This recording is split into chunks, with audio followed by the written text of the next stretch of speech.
Japanese beef curry. Introduced to Japan via the British, this curry is wholesome and mildly spiced.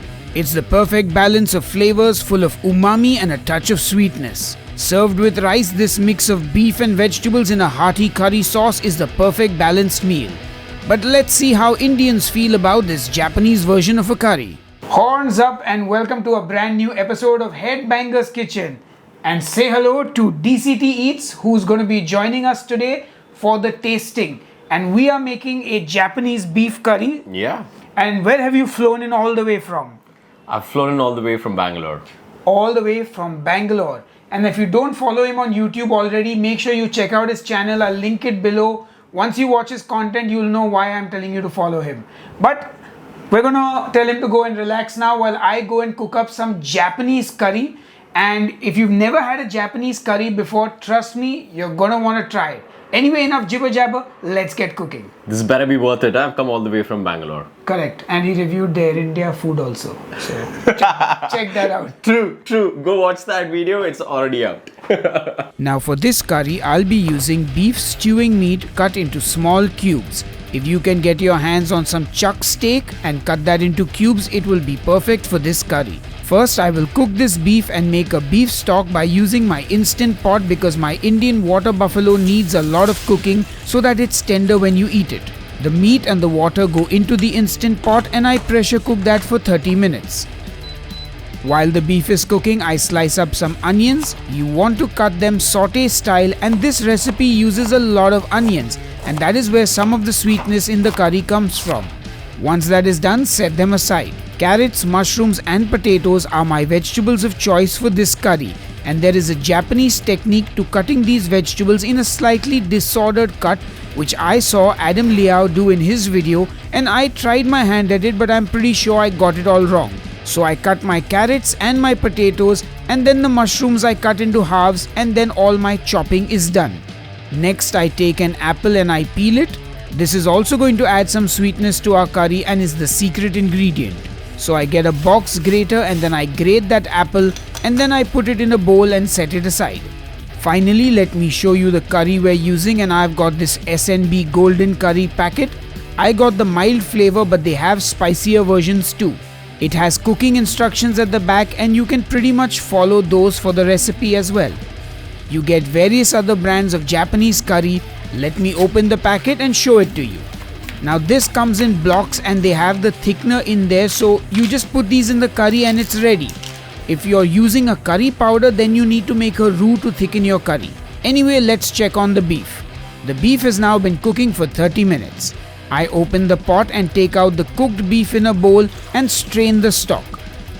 And you can see my beef is fully cooked, but it's still not fall apart tender, but that's just the nature of this lean water buffalo. Our curry starts with me getting my Dutch oven on the stove and heating up some oil. Then I add in my onions and saute them. This is going to be where we build up a lot of flavor. I also season the onions with a bit of salt. Now once they start browning around the edges, in goes my beef and I continue to saute. Then in go the mushrooms, the potatoes, the apple and the beef stock, and give it all a good mix. Then I add more water and cover it and cook. After about 10 minutes I open it up, and because in my universe carrots and potatoes don't cook at the same rate, I add in my carrots. Because for some reason there is an alternative universe where people cook their potatoes and carrots together and they both take the same amount of time to cook.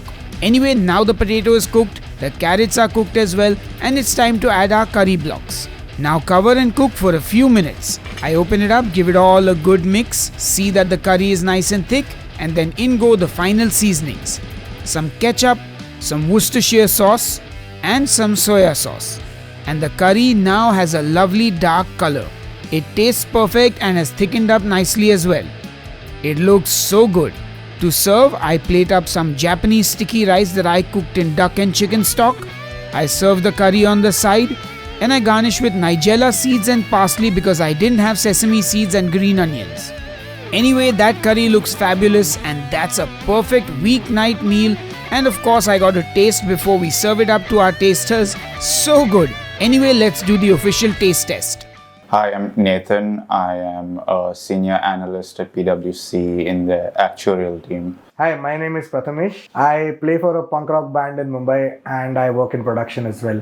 Hi, I'm Samantha. I'm a speech and drama instructor. I also work with CBT training. Hey guys, I'm DC Tarun. I run DCT Eats. When you think of the word curry, what is the first thing that comes to your mind? India. There's two things that come to mind, but the first thing would be a regular chicken, mutton, beef curry with rice. Second thing would be, those Japanese curry blocks you get, like chocolates, Yeah. those. Lots of different images, but usually something spicy, Okay. which is not always my favorite. The curries that get made at home. So the typical mutton curry and chicken curry with your regular Indian masalas. We have this one mix at home which has been in the family for decades now. So a typical like a mutton curry or a chicken curry with some grated coconut is what a curry normally is for me. Okay. And have you ever tried a Japanese curry? I think I might have. I haven't tried a lot of Japanese curries, but I'm not too familiar with the taste profile, to be honest. Yes, I did.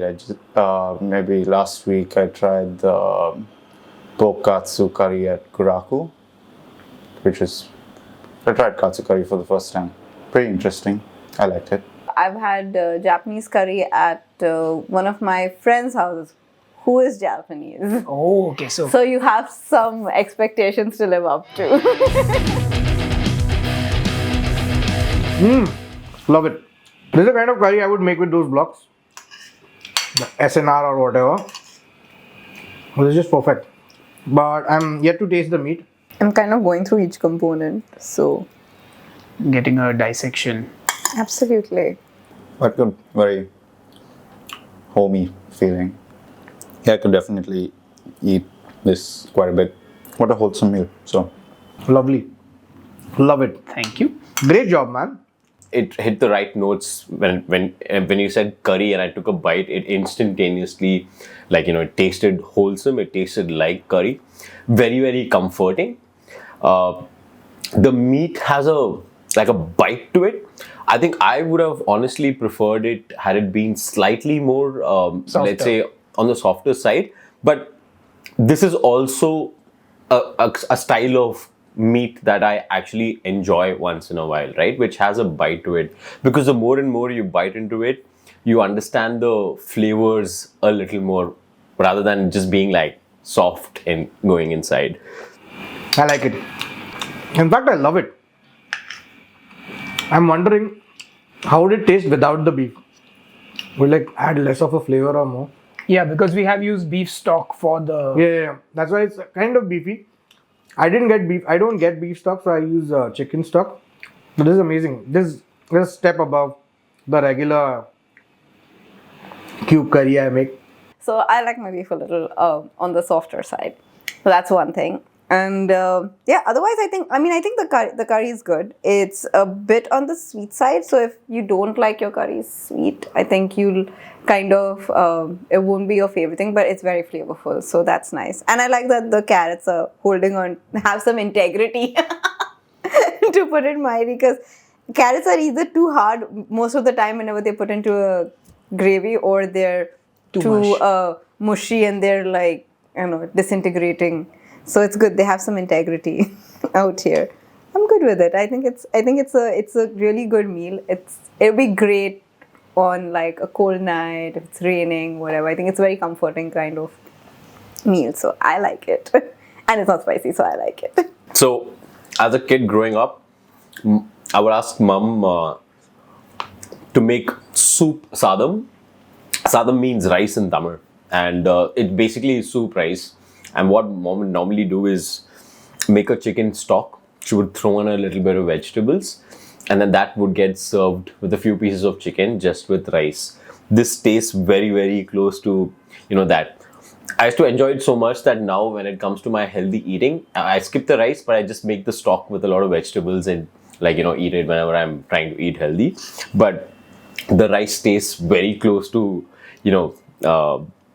the soup the soup rice that Soup rice. I that's what I call it at home. But yeah, overall fun. This was fun food, and yeah, I think a little more of beef and some veggies would be nice. Yeah, I think I like the mild one more. I've had the hot one and the mild one, but the mild one goes amazingly with this. This is better, definitely better. I'm kind of bummed that this serving is so small. I would love to eat more. We'll give you a whole bowl full. What would you rate this on a scale of 1 to 10? A solid 8. Probably if there was a little more spice, would have gone up a little more. But yeah, quite happy with them. A good 7. I'm taking out a point for the meat, but otherwise I think if the meat was a little bit softer, because I also feel like it affects how much curry it absorbs. So if it's more integrated, then Should have got shanks instead. should have Should have got shanks. next time. Next time. And I also think since this is a packet thing, right? I think you could swap out your protein for something else. I think you can easily swap the protein. I think mutton would also probably work really well with this. I would rate this a solid 8.5. I love it. This is soul food for me. Also the sticky rice, yum. This would definitely get an 8.2. Awesome. Thank you. Alright folks, it's time to taste the Japanese beef curry and I'm salivating already. I can't wait to tuck in, so let's go. Oh, that's good. Oh, now the potato. The curry is beautifully flavored. It's very mild. It's got that beautiful hint of sweetness from the apple and the ketchup and the Worcestershire sauce, and that saltiness from the soy sauce and of course the salt. Honestly folks, that's a banging curry. I hope you're going to try and make this at home. Let me know how it turns out and I will see you on the next episode of Headbangers Kitchen. Until then, cheers and keep cooking. And a big thank you to all my supporters on Patreon and here on the YouTube channel memberships. If you'd like to join the Headbangers Kitchen Club, the links are in the video description box just below this video. Anyway, see you soon.